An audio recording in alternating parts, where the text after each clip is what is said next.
이름은 인플레이션 감축법인데 내용은 인플레이션 감축과 무슨 상관이 있지? 이런 의문이 드는 것 같아요. 지금까지. 네, 약간 설명을 해드리면 네. 사실 이게 원래는 인플레이션 감축법이 아니라 작년에 빌드백 베러라고 해가지고 약간 인프라 투자 법안으로 시작을 했었어요. 바이든 대통령이 처음에 이제 취임을 하고 나서 대대적으로 인프라 투자를 하겠다라고 하면서 이 법안을 발표를 했는데 중요한 거는 그때는 아마 이 의원들이 대규모로 이제 반대를 했을 겁니다. 이게 왜 그러냐면 4조 달러라는 막대한 돈을 푼다라고 하면서 사실 세금 인상, 법인세를 올리겠다라고 얘기를 했었거든요. 그러다 보니까 기본적으로 이 민주당 내에서도 아니 지금 팬데믹으로 힘들어 죽겠는데 법인세를 올린다고 하면 우리 당 지지율에 이게 도움이 돼? 이러다 보니까 작년에 사실 4조 달러 하겠다고 했을 때도 반대가 굉장히 많았거든요. 근데 이거를 이번에 축소시켜서 통과를 한 겁니다. 근데 이제 축소를 시키는 과정에서 이제 어떤 일들이 벌어지냐면 이 법안을 반대했던 그 의원 하나가 조 맨친이라고 해가지고 네, 상원의원 중에서 아주 이제 꼼꼼하시고 깐깐하신 분이 하나 있어요. 근데 이제 그분은 인플레이션을 사실 감축하겠다라고 얘기는 하지만 이 법안 자체가 사실상 돈을 더 푸는 법이기 때문에 인플레이션을 더 뭐 이게 좀 자극하는 거 아니냐라고 얘기를 많이 했거든요. 근데 이제 모든 사람들이 설득에 나서는 거죠. 위원님, 이 인플레이션이라는 거는 기본적으로 우리나라 땅에서 물건이 없어서 발생을 하는 문제입니다. 예를 들면 사실 해외에서 비싸게 수입을 해와야 되고 그다음에 에너지 자급 조절이 안 되니까 발생하는 문제가 굉장히 크기 때문에 국내에서 생산을 늘리면 인플레이션이 해결될 수 있는 단초가 된다는 거죠. 그래서 어떻게 보면 국내 생산을 늘린다라는 부분에 방점을 맞춰서 그래서 이제 인플레이션 감축이라고 얘기를 한 거고요. 그리고 이제 중간에 보시게 되면 메디케어라고 해가지고 공공의약품에 대한 가격을 책정을 할 때 이 제약사들이랑 협상을 할 수 있는 권한을 주는 부분이 있습니다. 그래서 이제 이것도 어떻게 보면 인플레이션을 좀 내릴 수 있는 방안이라서 요게 이제 통과가 되고 실제 그 글로벌 빅파마들 사이에서는 약가 인하 압력이 엄청나게 내려오는 거 아니냐 말들이 많았다 하더라고요. 근데 다시 이제 본론으로 돌아오면 그래서 이제 이 법안 자체가 의도하는 바는 결국에는 인플레이션을 끌어내리기 위해서는 국내 생산을 늘려야 된다라는 부분이었고요. 그러다 보니까 이제 국내 생산을 뭘 늘릴 거냐라는 부분인데 지금 가장 급한 게 사실 에너지거든요. 그러다 보니까 일단 지금 당장 겨울이 오는 거고 그리고 이제 러시아는 저렇게 가스도 안 보내겠다고 하는 거고 그러면 기본적으로 미국은 상관이 없는 일이긴 하지만 글로벌 에너지 가격은 다 연동이 돼 있거든요. 그래서 여기에는 어떤 부분이 들어가 있냐면 현재 친환경 자동차에다가 보조금을 주는 부분들이 들어가 있고 그리고 현재 이 친환경 자동차 중에서 친환경 자동차는 대부분 배터리가 들어가지 않습니까? 그러다 보니까 이 배터리가 국산이냐 아니냐를 판단해서 또 보조금을 추가로 주는 부분이 있어요. 그래서 전체 받을 수 있는 보조금의 패키지는 이제 7,500억 달러 정도인데 그 중에 이제 반반을 나눠서 일단은 친환경 조건을 이제 만족을 했느냐, 그리고 이제 배터리에 대한 광물 요건을 만족을 했느냐, 그래서 이제 절반을 받을 수 있게 설계를 했습니다. 근데 이제 중요한 거는 그런 법인데 이거에 대한 반발도 미국 내에서 굉장히 많더라고요. 왜냐하면 얼마 전에 이제 월스트리트 저널을 읽다 보니까 이거에 대해서 대대적으로 비판을 하는 칼럼이 실렸는데 이거는 시진핑에 대한 선물이다 이렇게 얘기를 했더라고요.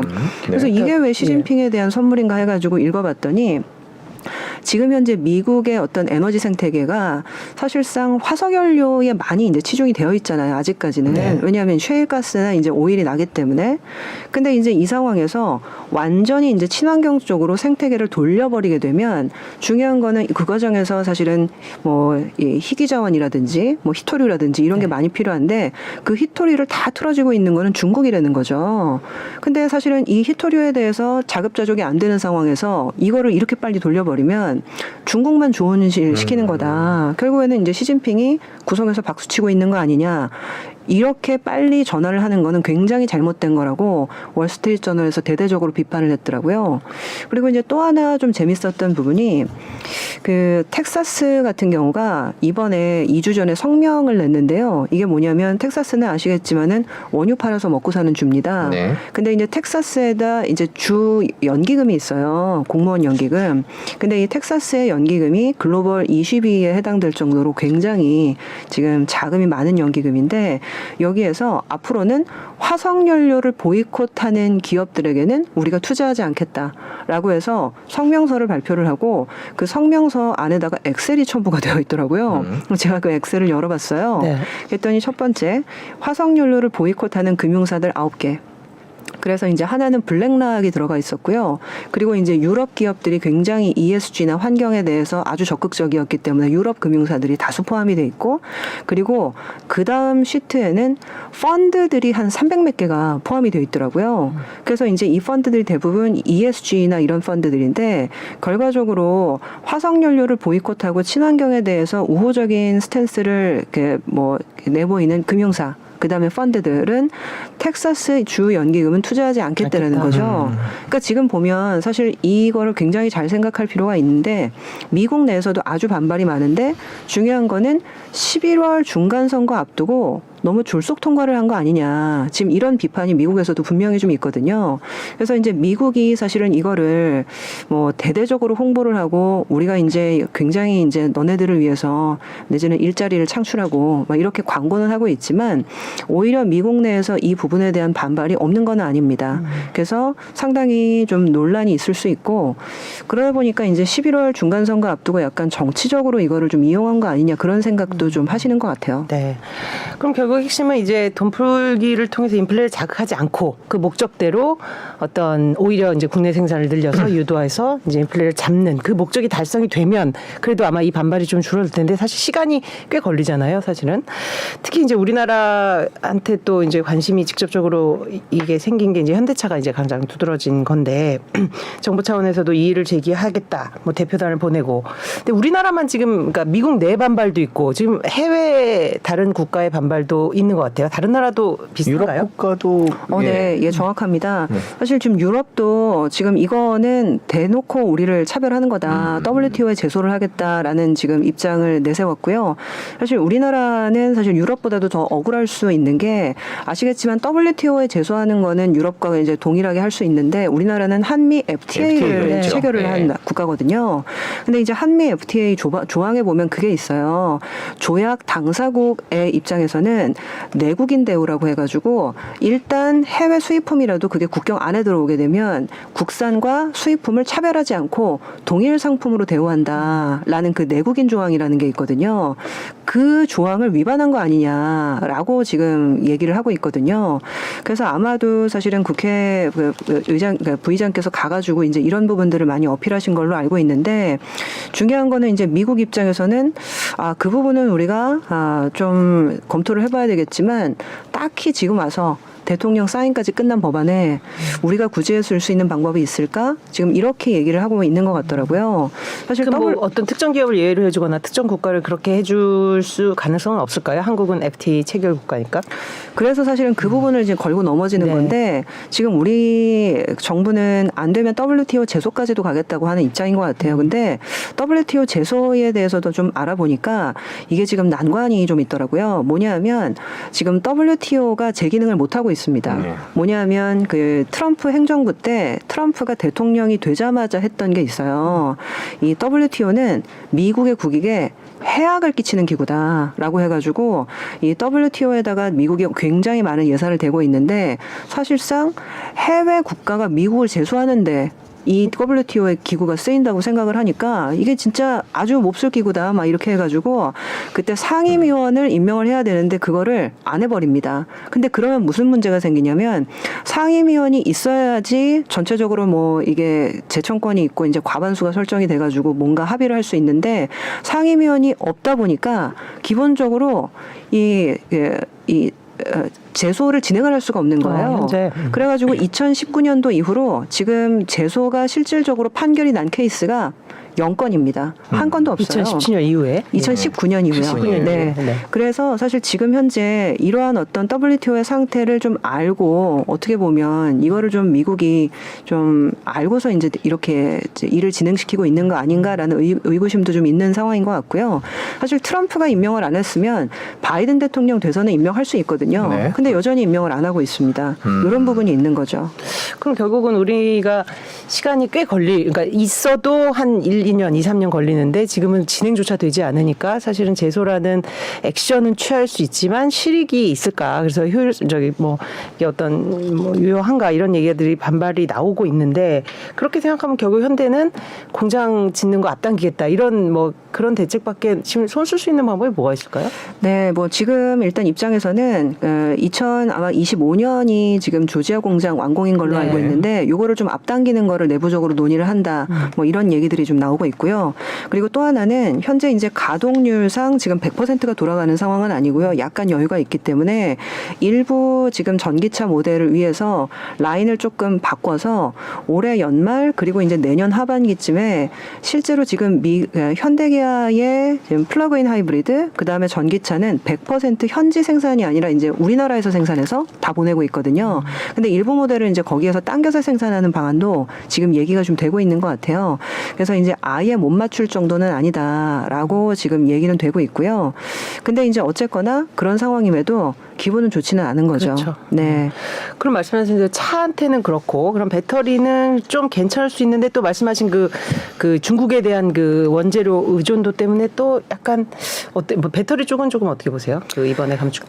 그래도 사실은 이렇게 자동차보다는 조금 나을 거다라는 얘기는 있어요. 왜냐하면 지금 테슬라나 일부 기업들이 지금 배터리를 대규모로 생산을 하고 있기는 하지만 사실상 전체 캐파를 생각하면 해외 업체들의 도움이 없이는 성공할 수가 없습니다.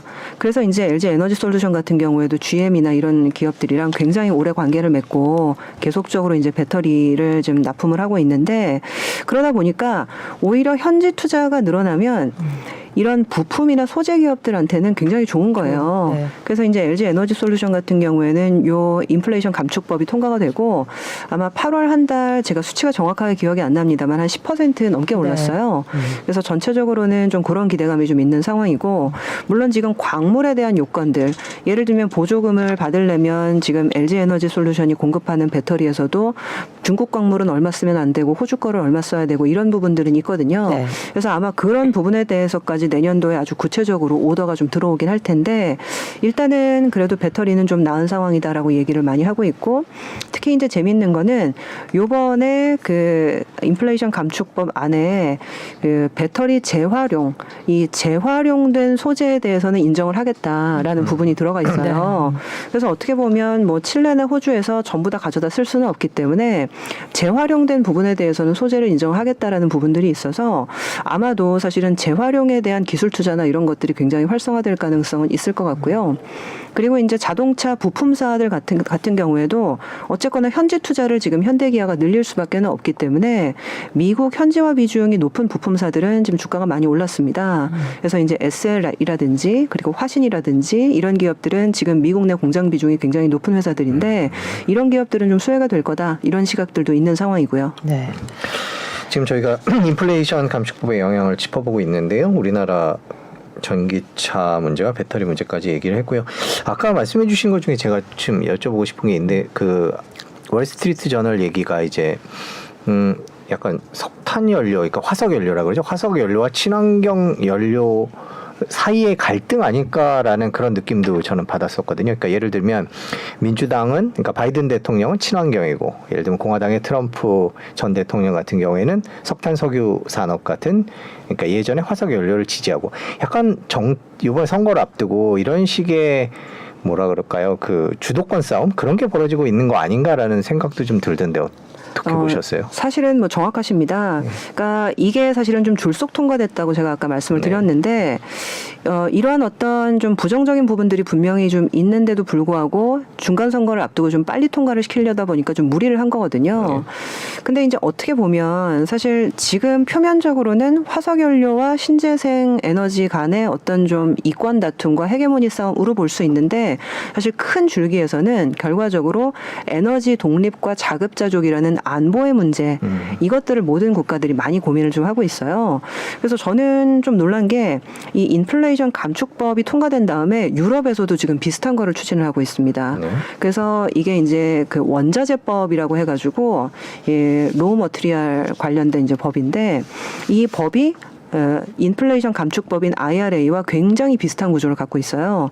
그래서 영내에서 조달한 원료만 쓸 것, 내지는 영내에서 조달한 원료를 몇 퍼센트를 뭐 내지는 사용할 것, 그리고 이제 재활용에 대해서도 EU도 굉장히 강조를 하고 있는데 비슷한 법이 아마 앞으로는 다른 나라에서도 굉장히 많이 나올 것 같아요. 결국 이제는 세계화에 더 넘어서 이제 각자 도생 내지는 그렇죠. 아예 끊는, 결국 그 말씀하신 대로 지금 노르웨이가 자국의 전력망을 보호한다는 이유로 이제 EU 국가로의 전력 수출을 제한할 수 있다. 뭐 이런 조치. 그러니까 맞습니다. 그쪽에서 수입하는 영국, 네덜란드, 독일 이제 반발하고 있고, 이런 부분은 앞으로는 더 가속화될 수밖에 없겠어요, 사실은. 그러다 보니까 이제 우리나라 기업들의 좀 전략도 많이 달라져야 네, 되는 네. 거죠. 사실 이게 그 70년대 이후로는 우리나라는 이 세계화의 가장 큰 수혜를 본 국가였거든요. 근데 지금 같은 경우는 이 탈세계화 내지는 지역주의, 보호무역주의 이런 것들이 강화되다 보니까 그러면 한국 기업들은 돌파구를 어디서 찾아야 되나 이런 고민이 굉장히 좀 많은 거죠. 그래서 사실 어떻게 보면 더욱더 기술 고도화, 우리만 할 수 있는 것들 이런 거를 좀 찾아야 되는 상황이고, 어떻게 보면 그래서 이게 좋은 부분과 나쁜 부분이 둘 다 있을 수 있을 것 같아요. 그러니까 이런 것들에 좀 동참할 수 있고 내지는 기술력을 갖고 있는 기업들은 더 뻗어나갈 수 있는 계기가 될 수 있고요. 근데 이제 어떻게 보면 기술 개발이나 이런 부분에서 뒤처져 있었던 것들은 좀 도태될 수 있는 그런 좀 상황들도 있어서 하여튼 면밀하게 관찰을 한번 해봐야 될 것 같습니다. 네.